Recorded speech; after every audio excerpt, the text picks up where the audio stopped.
ঈদের দিনও সকালবেলা, আমি ঈদের দিন আজ ঈদ ফজরের নামাজ পড়ে আমি টেইলারের দোকানে দাঁড়ায় ছিলাম। আমার পাঞ্জাবিটা তখনও সেলাই হয় নাই। আমি ঈদের নামাজে যাব কিভাবে?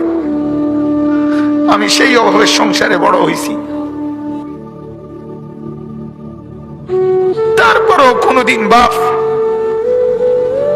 অবৈধ রোজগারের পিছনে যায় না। এক মসজিদের ইমামতি করছে 43 বছর। আব্বা এক মসজিদে নামাজ পড়াইছে, এক মসজিদে 43 বছর এক মসজিদের ইমাম ছিল আমার বাপ। এটা বোঝা উচিত নিজের সন্তানকে গুনাহের রোজগারের উপরে নামাই দিয়ে কেমনে সুখ আসবে?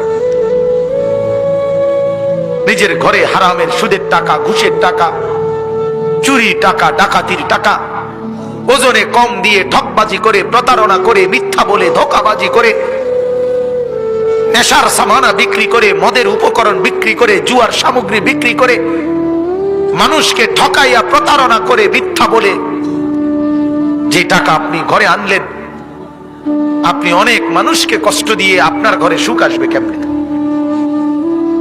বলে? আল্লাহ আমাদেরকে বুঝার তৌফিক দান করুন।